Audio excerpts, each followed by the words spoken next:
High, this is me आणि आज आहे दिवाळीचा पहिला दिवस म्हणजेच वसुबारस.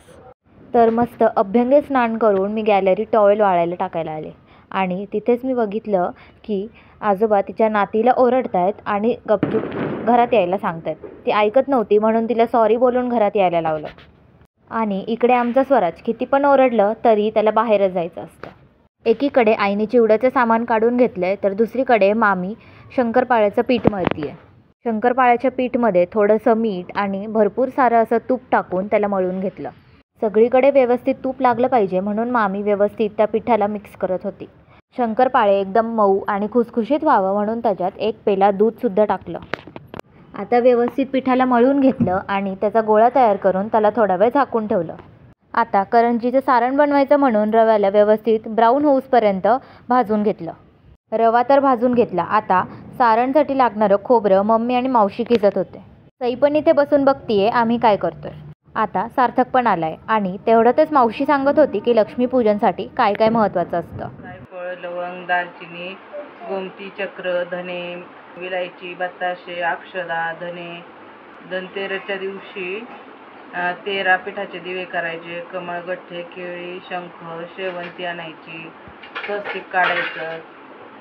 स्वस्तिकवर लक्ष्मीपूजन करायचं. घरात कमळं म्हणजे नाही भेटले तर हाताने रांगोळीचे कमळ काढायचं, त्याच्यावर लक्ष्मीपूजन करायचं. मावशी लक्ष्मीपूजनची माहिती सांगत होती तोपर्यंतच मामीने खोबरं आणि रवा मिक्स करून घेतला आणि त्यामध्येच पिठी साखर पण टाकली. सारण व्यवस्थित मिक्स झालं पाहिजे तेव्हाच करंजी टेस्टी लागते. आता आई चिवड्याला लागणारे मका पोहे तळून घेत होती. स्वराज झोपला होता म्हणूनच आमचे कामं इतके पटपट होत होते. जर तो असता तर त्यांनी पीठ किंवा दुसरं काहीतरी नक्कीच मागितलं असतं. चिवड्यासाठी लागणारे मुरमुरेसुद्धा एकीकडे चाळून ठेवलेत आणि वातावरणसुद्धा इतकं छान आहे. आता सईला तर कंटाळा आलेला त्याच्यामुळे आमच्यापाशीच ती झोपून फोन बघत होती. चिवड्यासाठी लागणारी डाळ आणि खोबरंसुद्धा आईने तळून घेतलं आणि चिवड्यामध्ये टाकायला मसाले, मीठ, मिरची हे सर्वसुद्धा तिने काढून घेतलं. आई चिवडा बनवायची तयारी करतीये तर इकडे करंज्या बनवायला सुरुवातसुद्धा झाली आहे. आता करंजी बनवायची म्हणल्यावर सई लगेच उठली आहे आणि गोळा घेऊन त्याला लाटायला सुरुवात करते आहे. खोबरं आणि शेंगदाणे तळून आई आता कढीपत्ता तळती आहे. प्रत्येकाने काम वाटून घेतलं. कोणी गोळे बनवतंय, कोणी लाटतंय तर कोणी करंजी भरतंय. तर आमच्या करंज्या तर झाल्यात. करंज्या कशा झाल्यात हे कमेंट करून नक्कीच सांगा. तितक्यातच मामा आला आणि आम्हाला सरप्राईज मिळालं की त्यांनी एक नवीन फोन घेतला आहे. त्यांनी तर तो अनबॉक्स ऑलरेडी केलेला पण आता सई त्याचं अनबॉक्सिंग करते आहे आणि आम्हाला दाखवते आहे की कुठला फोन आणला आहे. फोनच्या कॅमेऱ्याची क्वालिटी चेक करायला आम्ही करंजीचे फोटोसुद्धा काढून बघितले. आता ऑलमोस्ट सगळं होतच आलेलं म्हणून आम्ही टेरेसवरती गेलो तर तिथे सार्थक ऑलरेडी झोक्यामध्ये येऊन बसलेला आणि सई आणि स्वराज बॅट बॉल खेळत होते. आईने आम्हाला आवाज दिला की चहा प्यायला खाली लवकर या.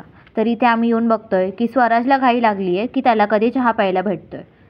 सगळ्यांनी मिळून फराळ बनवलं आणि मी व्हिडिओज काढले आणि आता आम्ही सगळे मिळून चहा प्यायला बसलो. फराळ तर बनून झालेला. आता आम्ही लाईटसुद्धा लावून घेतल्या.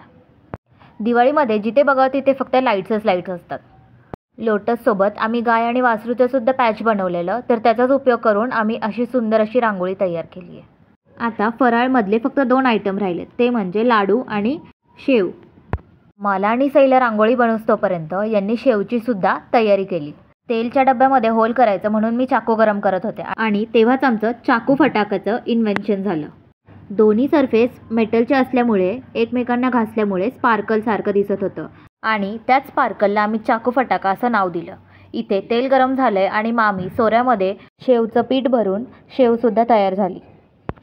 तर आज आम्ही शेव, करंजी, शंकरपाळे आणि चिवडा बनवला आहे आणि उद्या आम्हाला लाडू बनवायचे. तर कसा होता आजचा व्लॉग हे कमेंटमध्ये नक्की सांगा. बाय.